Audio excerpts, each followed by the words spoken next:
Olá, sejam bem-vindos. Este é o Acredite ou Não. Os ecossistemas são complexos e diversos, com muitos níveis e relações intrincadas entre os organismos. Remover qualquer nível de um ecossistema perturba o equilíbrio delicado que pode ter evoluído ao longo de milhões de anos. Por exemplo, você sabe como ficaria a Terra sem os predadores? O que mudaria? Acredite ou não, e se os predadores não existissem? 1. Explosões populacionais. O resultado mais óbvio da eliminação dos predadores superiores em um ecossistema é uma explosão populacional nas espécies de presas.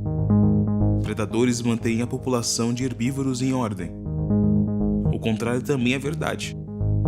Naturalmente, as populações de predadores são limitadas pela disponibilidade de presas.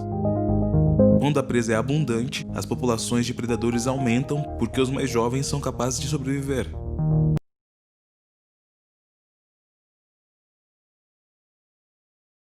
Uma maior quantidade de predadores mata mais presas, o que, junto com a escassez de alimento, diminui a população. Quando a presa se torna mais escassa, a população de predadores diminui até que a presa seja novamente mais abundante. Portanto, os dois mantêm um equilíbrio entre si. Quando os predadores são removidos, as populações de presas explodem populacionalmente, ou seja, o número de animais herbívoros iam crescer de forma descomunal. 2. Cascata trófica. Sem predadores para alimentar o crescimento populacional, as espécies de presas herbívoras reproduzem-se em qualquer ordem, e todas elas têm fome.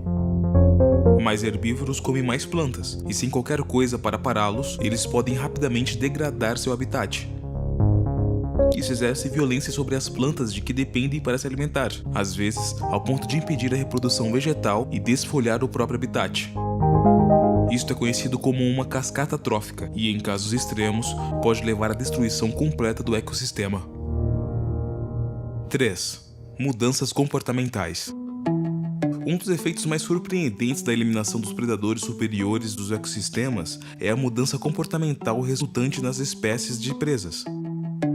Isso aconteceu no Parque Nacional de Yellowstone, localizado nos estados norte-americanos de Wyoming, Montana e Idaho.